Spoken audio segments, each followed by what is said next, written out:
If you constantly feel overwhelmed, there's a reason for that. In my last video, I explained why. It's not because you have too much to do and too little time, but because your prefrontal cortex is overloaded. Your prefrontal cortex does two crucial things. First, it helps you get things done without burning out. It regulates your energy so you don't overwork yourself. Second is the part of your brain that tells you that you're okay, that you're in control, that you're safe, and that you can relax. This is what we actually want, not just to get more done, but to feel at peace with our choices. We want to be in the flow. If you haven't watched that video yet, you might want to check it out first so you understand the reasons behind my recommendations in this video. I know you might be eager to jump straight to solutions, but trust me, understanding why this happens will help you understand the recommendations and get willpower to follow through with the changes that will fix the problem. Let me be clear before we go into details. You can get as organized as you want, you can learn every prioritization system, you can become more productive than ever, but none of that will stop the feeling of overwhelm unless your prefrontal cortex has the capacity to do its job. So we're going to fix the prefrontal cortex overload by working on 3 areas. 1, we're going to stop the problem from getting worse by reducing excessive emotional activation, which is the biggest drain on the prefrontal cortex. 2, we're going to clear the backlog by processing past emotions so that they don't keep resurfacing and making everything harder. And 3, we're going to increase the prefrontal cortex capacity by reducing unnecessary energy drains. The good news is that the prefrontal cortex is wired to support productivity, decision-making, and emotional balance, so anything you do to unload it will immediately start reducing your overwhelm. Before we dive in, I know this is going to be a lot of information. I mean, you could get overwhelmed watching this video about how to fix your overwhelm.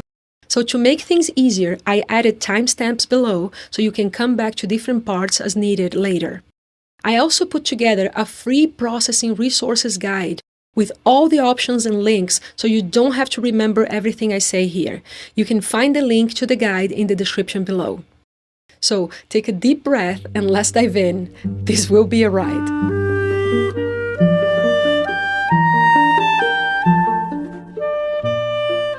Let's start with the first step, reducing emotional input.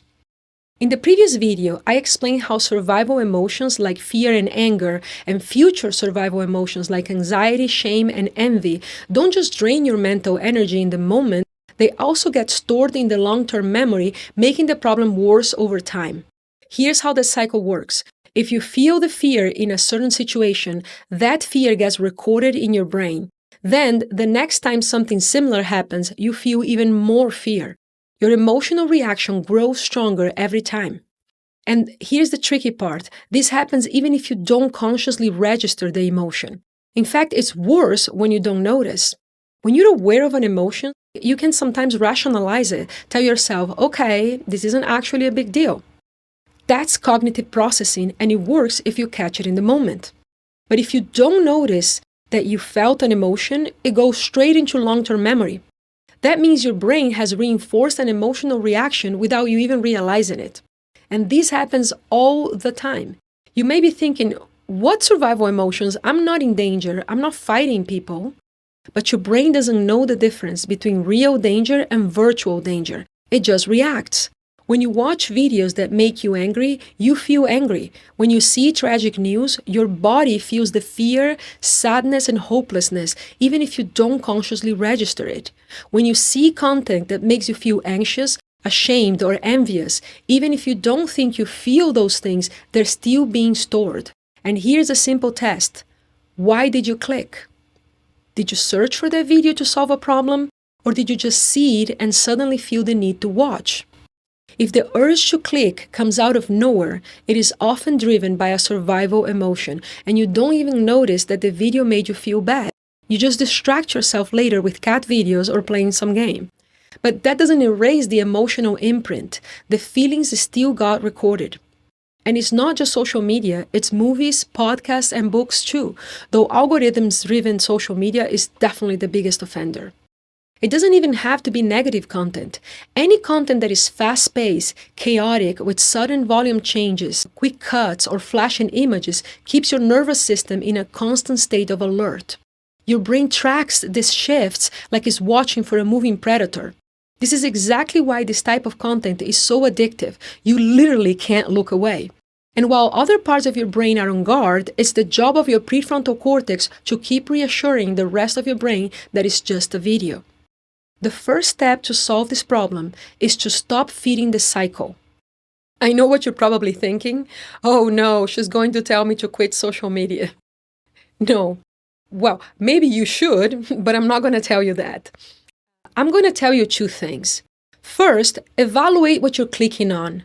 You don't have to look at every tragedy. You don't have to be informed on every social cause. You don't have to have an opinion on everything.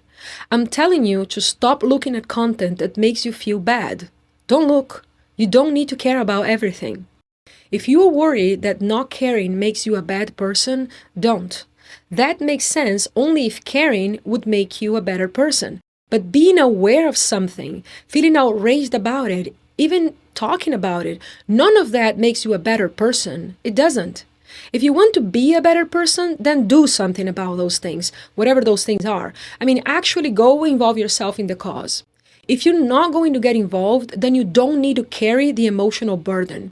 You're not improving the world by feeling bad. You're just hindering your capacity to actually do things by overloading the part of your brain that helps you take action.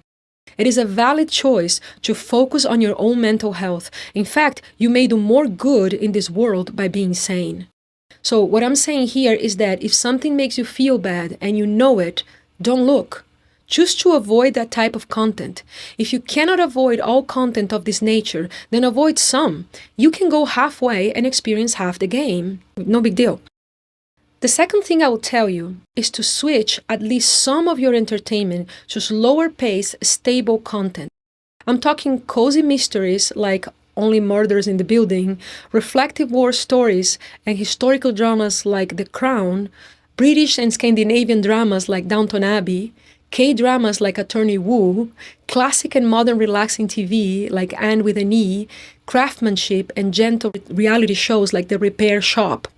The Free Processing Resource Guide has a big list of options for this kind of content. I included many options for series, movies, and even YouTube channels that will not make your overwhelm worse. You're bound to find some good options there. Just check the description. Now, I'm not saying you should never watch fast-paced content, but you can give your prefrontal cortex a break if you choose slower-paced content instead. If you think this type of content is boring, then you are in a dopamine-seeking loop, and I'll talk about that later. Alright, now that we talked about how to stop the overwhelm from getting worse, it's time to work on clearing the backlog. This is where people get stuck, because the moment they slow down, even a little, their brain floods them with everything they haven't processed yet.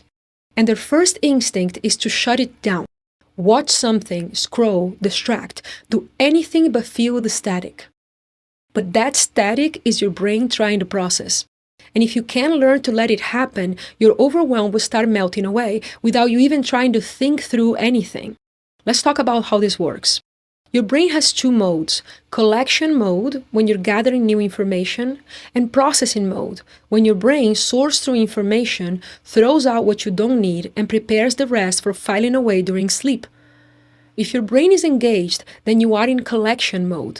If you are feeling emotions, then you are definitely in collection mode. So, to switch to processing mode, the brain needs to be sure you are safe and unengaged.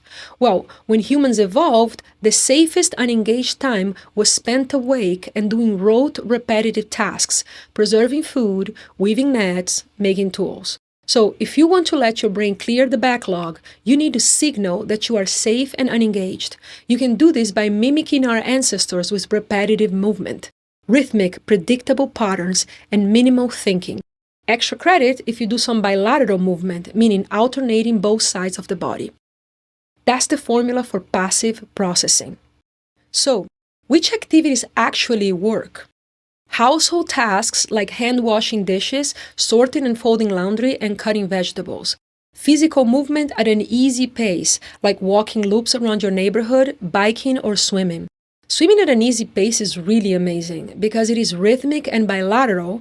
It requires you to organize your breathing and even focus on it, so it's like a meditation. But on top of it, because it is in the water, it also gives you a sensory experience that can calm down all the other inputs. So you're going to have much fewer itches and thoughts, just your subconscious doing its thing uninterrupted. It's really amazing. You can do manual crafts like pottery, beadwork, and woodworking. Hands-on work like gardening, mulching, and sharpening tools, all of these have the same nature. They're repetitive, they're rhythmic, and they don't require active thought. And that's exactly what lets your brain switch gears and start sorting through everything you haven't had time to process. Now, this is important. You can't have headphones. No watching or listening to anything, not even music. I know you don't like it, but even background music keeps part of your brain engaged, which stops the shift into full processing mode. Processing requires input stillness. You can be active, but your brain needs a break from all the new input. In the free processing resources guide, I give you a lot of options for activities that facilitate processing, so check it out. Now, how do you know you are processing? This part throws people off because processing doesn't feel calm at first. It actually feels messy. If you've ever tried to sit in silence and immediately felt restless, like your brain was flipping through random channels, that's the start of processing. It feels like static with random images and thoughts thrown in. You feel like you are all over the place. And this is where most people shut it down. The second they feel the static, they assume something's wrong and reach for their phone or turn on a video. But that's it. That's processing. And if you let it run its course, it settles down. Eventually, it feels peaceful. And peace is the goal, not clarity. A lot of people think they should be thinking through their problems, but that's not how processing works. Your brain isn't asking you to solve anything. Mostly, it just wants to throw garbage away. And that's a good thing. Then, it catalogs whatever is worth keeping so it's ready to file when you sleep. When you let it do that, you start feeling lighter, not because you figure something out, but because your brain is more organized and not carrying so much trash. Most people don't need more productivity hacks. They need this. Let your brain breathe and it will do the work for you. Now, we've talked about stopping the emotional flood and letting your brain process by giving it the proper environment. This is a perfectly fine way to go about fixing your overwhelm, and it will work. However, if you want to speed this up, then you need to bring in the big guns. Yes, I'm talking about meditation. Now, hear me out. I'm not recommending that you sit in silence and just try to clear your thoughts. It's too easy to start thinking and you will not process. So, no open awareness, no body scanning, and no paying attention to the breath. You need more stimulus than that. We need to hit that sweet spot where you can hold a soft focus, something that holds your attention just enough so that you don't get lost in thoughts, but not so intense that it takes up all of your mental space like in Trataka or Caetano. I mean, those are great for training your focus, but they're not designed for processing. So I suggest simply laying down or sitting comfortably and watching things, like clouds shifting in the sky, watch the sunset, or watch birds or other animals going about their business. You get the level I'm talking about, right? Your job is to watch and breathe, and whenever your mind strays into a thought, come back to the scene or your body and just chill. This isn't as boring as watching your breath, which will push your brain too fast into seeking more stimulation, but it's still open enough that you'll have to brush some thoughts away. And for those of you who are not going outside, I got you covered. You can watch a webcam like a bird feeder live cam or an aquarium live cam, a city street cam, or even a slow screensaver. And if you don't want to stare at screens, good for you, you can watch the flickering of a candle flame or incense smoke drifting up or a lava lamp. I put these ideas and many more, as well as some useful links in the free processing resources guide. Just check the link in the description. Now, if you are willing to do some structured meditation, but you want some action, you can try some pranayama techniques that work well for this. I mean breathwork. If you want to balance your energy, you can do Anulom Vilom, alternate nostril breathing. For calming down and centering yourself, you can do Samavriti, which is box breathing, Narishodhana, which is alternate nostril breathing with pauses. And for energizing yourself, you can do a slow Kapalbhati, which is a skull shining breath. This isn't fast kapalbhati, it's slow and sustainable, which makes it good for increasing clarity without overstimulation. I put explanations and links to these pranayama techniques in the free processing guide as well. For dharanas, that means meditation focusing techniques. You want techniques that focus on the most boring objective you can tolerate. The more boring, the more processing, but the more risk of distraction, so you gotta balance that. You can count your breaths up to 10 and start again. You can observe an object, you can do some orienting, or you can do a walk-in meditation.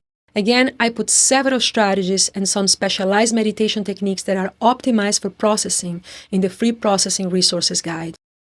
Certain traditional practices already function as passive processing tools, like praying using a rosary, reciting mantras using a mala. The key here is that these are structured, repetitive, and non-emotional.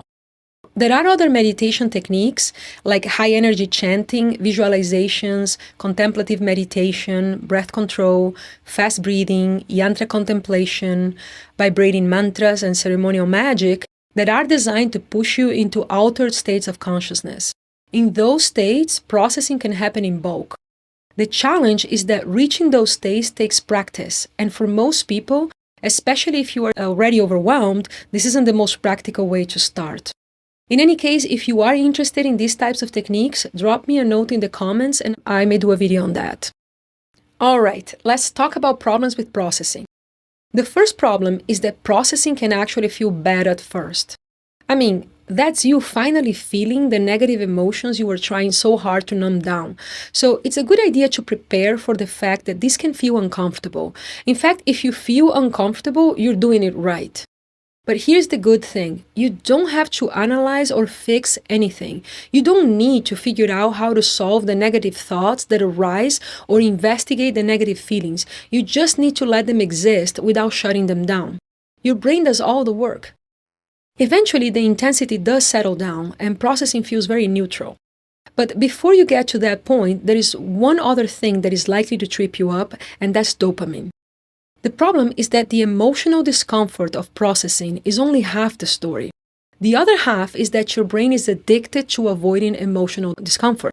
If you've been numbing emotions through social media, binge watching, or constantly distracting yourself, your brain has learned to rely on dopamine hits to avoid feeling anything uncomfortable. So now, every time you try to enter a processing state, you feel restless, like you need to pick up your phone or put something in the background. That's not just avoidance of bad emotions, that's dopamine withdrawal.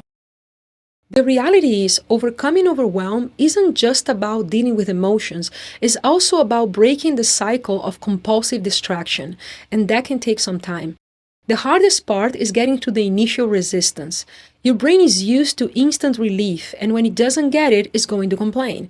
The trick is to interrupt that complaint before you fall back into numbing habits. Here's how. The best option is to immediately engage in a processing activity. Just start washing dishes, walking, do something. The shift has to be physical. Your brain is stuck in a loop, and movement breaks that loop by forcing a state change. The second best option is to change location. Literally get up and move away. A different room, outside, anywhere that breaks the loop. If you can't move away, then shock your system. Use a sensory shock to jolt yourself out of the habit loop. Jump while looking at something far away. You need to change your sight reference. Wash your hands with the cold water. Rub your arms and shoulders. These are all pattern interrupts. They don't fix everything, but they snap you out of autopilot, just long enough to make a different choice. And you can even combine them for a stronger effect. The key is to expect resistance. Expect your brain to try to pull you back into distractions. Plan ahead and decide what you'll do before the urge hits. So when it does, you don't have to think, you just act. Now, there's one more thing we need to talk about, and that is trauma. If you have unresolved trauma, opening the space for processing doesn't just clear everyday emotions, it can also open the door for deeper stored trauma to resurface, and that can be a problem. First, how do you know if this is happening? You have to pay attention to physical signs like muscle contractions, nausea, dizziness, a ringing in your ears, or temperature changes like suddenly feeling very hot or cold. You could even have overwhelming memories resurface. Now, normal processing feels uncomfortable at first. It is normal to feel restless, like there is a noisy static, channel switching, and being all over the place. It's also normal to feel bad. And if you can observe your emotions without getting involved and interpreting them, you can even tell if what you are feeling is anger, sadness, shame, anxiety, etc. However, it is not normal to feel a physical takeover, like pain, nausea, dizziness. If you feel like a tornado is approaching or like things are getting out of hand, that's a symptom of trauma. If that happens, just stop. Don't try to push through it. You have to ground yourself immediately. Do something that involves your senses. Look around the room and move your eyes to track different objects. Alternate stomping your feet on the ground or tapping your hands on a table. Splash cold water on your face or hold something from the freezer. Eat something or chew on something with a strong flavor. The more you do at once, the better. I include these and other grounding ideas in the free processing resources guide. If you encounter trauma symptoms, I'm telling you to stop because deep trauma work is best done with a professional. If you don't know what you are doing, you can actually re-traumatize yourself.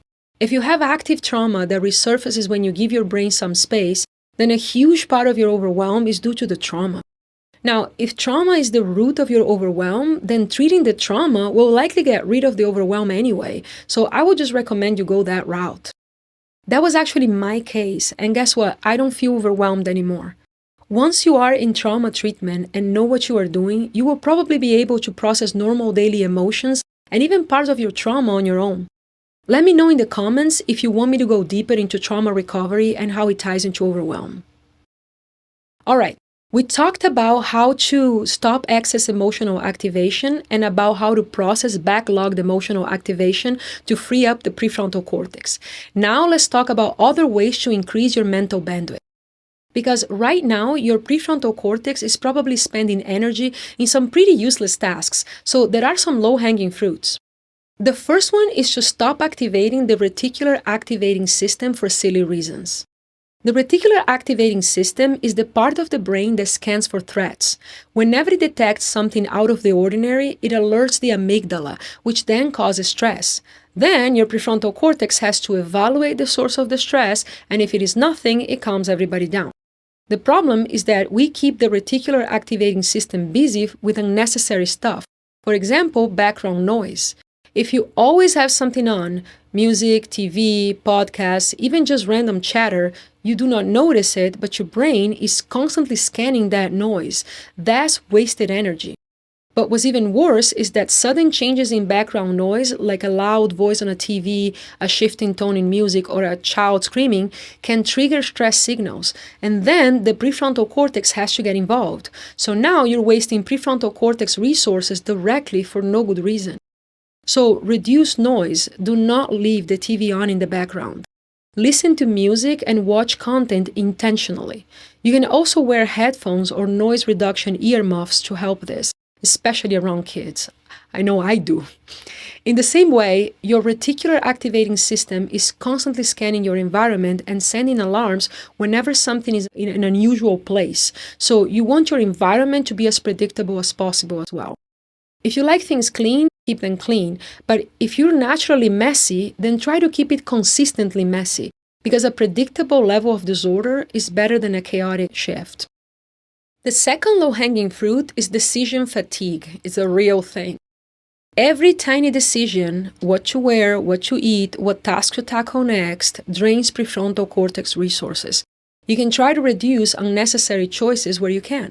Some people simplify their clothes, for example, a capsule wardrobe or a uniform. Greg, my husband, for example, wears the same clothes almost every day. I swear to you, he has at least 20 identical black t-shirts. You can simplify what you eat. You can eat the same thing for breakfast every day, or alternate between a few options. You can have a set menu. On Mondays, I eat salad and a protein. On Tuesdays, I eat a slow-cooked meal. On Wednesdays, I eat pasta, that sort of thing. Simplifying the food helps even more than you think because it also simplifies your shopping and storing problems. Speaking of shopping, you can reduce unnecessary options. You can choose one grocery store and always go there. If you always use the same brand of toothpaste, shampoo, or coffee, stop considering other brands. Just decide that this is it and buy the same thing every time. Automatic time blocks, like In the morning, I only do certain things and in a certain order. Any routine reduces the need for decisions. Preset no responses. For example, I do not snack means you don't have to decide. I do not accept a late-minute request. I do not drink alcohol during the week. These kinds of things. Now, I know I just mentioned several things that are related to organization. However, I'm not telling you to organize your entire life. I'm suggesting some specific organization tasks that have a high level of reduction of prefrontal cortex load compared to the cost of implementation. If anything here seems like something you could do, then great. Otherwise, you can just focus on the emotional part, as that is the biggest issue anyway. The third low-hanging fruit is to tackle the thought loops. Your prefrontal cortex job is to solve problems. So when you see something unresolved, it keeps running the loop. You've experienced this before when a song gets stuck in your head, or when you forget a name and your brain keeps searching for it until suddenly the light bulb goes off. That's a loop running in the background, even when you don't realize it. But most of these loops don't actually need solving. Your brain doesn't know that, so it keeps bringing them up, wasting mental energy. When you notice that your brain keeps bringing something up at a moment you cannot do anything about it, it's running a background loop. And you can trick your brain into closing this file. You need to do 3 things in succession. First, you acknowledge the loop. Say something neutral. I am done thinking that I need to buy milk. Don't argue with the thought, just label it. Second, do a physical gesture to interrupt the pattern. Snap the fingers, tap on the table, shift the posture, minor things work. Then, redirect to a simple repetitive action. Give your brain an alternative loop with an actual resolution path. You can stack things or sort things. Just give your brain a predictable, low-energy task to latch onto. If your desk is not too messy, you can just get up and clean it up. Do something that can be achieved in a few minutes and does not require a lot of decision power. The first times you do this, your brain may return to the loop. But after a few tries, the brain learns to close the loop with this type of input. In fact, if you keep the physical gesture constant, your brain can learn to close the loop when you just do that. So you may eventually just snap your fingers and the loop will be gone. Next, how do you recognize when your brain is done? Here are some things that can clue you in that your prefrontal cortex has run out of fuel. If you stare at your fridge for 5 minutes, you are hungry but cannot figure out what to eat. Or if you want to do something but you can't pick a task to start. For example, you want to organize your closet but you cannot figure out how to start. If you have no patience, someone asks you a basic question and you snap at them over nothing. If you lose impulse control, you snack mindlessly, you scroll mindlessly, or you binge watch. If you experience physical paralysis, now this is a classic ADHD symptom. You want to do something, but then you just stand there unable to move as if you're waiting for something. And you're waiting for dopamine. But your prefrontal cortex is too drained to hold on to dopamine, so you stay stuck. If you notice these red flags, then think of yourself as a drunk person. You're not thinking clearly anymore. No decision you take can be relied upon at this stage. Pushing yourself harder won't help. What you need is processing time. And finally, we get to sleep. I know everyone says just get more sleep, but here's why it actually matters for overwhelm. Your brain prioritizes survival first, so the first few sleep cycles go to healing your body and storing important danger memories, as covered in the previous video. Only the final cycles organize your daily life. If you cut sleep short, you cut out the part that makes life easier to manage. You need to reach those late stages for your brain to do the organization, prioritization, and reminding that you need to be less overwhelmed. I know you want to sleep more, but the reason you do not want to go to bed is because when you lay down, you are flooded with bad emotions. I know, and I will not pretend this is easy. I would just recommend that you do not add additional emotional activation at night. Ideally, you would give your brain the space it needs by not engaging in any media and just doing some light movement and breathing. But you're not going to do that, right? Not every night. Well, then at least watch the type of content I mentioned earlier, things with low emotional engagement and stable images. This will make sure that at least you are not risking high emotional activation exactly when your prefrontal cortex is already exhausted and unable to calm your system down. Well, that was a lot. You came here to stop feeling overwhelmed, and I just overwhelmed you with a million things to do. But here's the thing, this actually isn't a lot. It just feels like it because I gave you so many options. In reality, you only need to do two things. First, you need to reduce emotional exposure, so you stop making the problem worse. And second, you need to process the backlog so your brain can catch up. And if you want to do extra credit, then you can also attack other sources of energy drain to free up your prefrontal cortex even further. That's it. Everything else was just options I gave you. You don't have to remember all the options. I put all of them and more with links in the free processing resources guide. Just check all the options out in the guide and start whatever is easiest. I know this is hard. Overwhelm isn't about having too much to do. It's a failure of energy management caused by a hostile takeover of your emotions. This isn't a silly thing. This is an attack on your survival system. No wonder you try to resolve it with more organization and productivity and it doesn't work. The good news is that this isn't an all or nothing problem. You don't have to overhaul your entire life. There's no threshold you have to reach to get some relief. Whatever effort you put in, 10%, 30%, 70%, that's what you get back. The more you do, the better it works. But even if you do just a little, you still get some relief. This video and the guide are a labor of love from me to you. I suffer with this problem for decades, and I hope that you don't have to. If you have any questions, let me know in the comments. If you check out the guide, let me know what you thought about it in the comments as well. I'd love to hear from you. If this was helpful, liking and subscribing actually does help me make more videos like this. I wish you all the best in this path, and I hope to see you soon in my next video.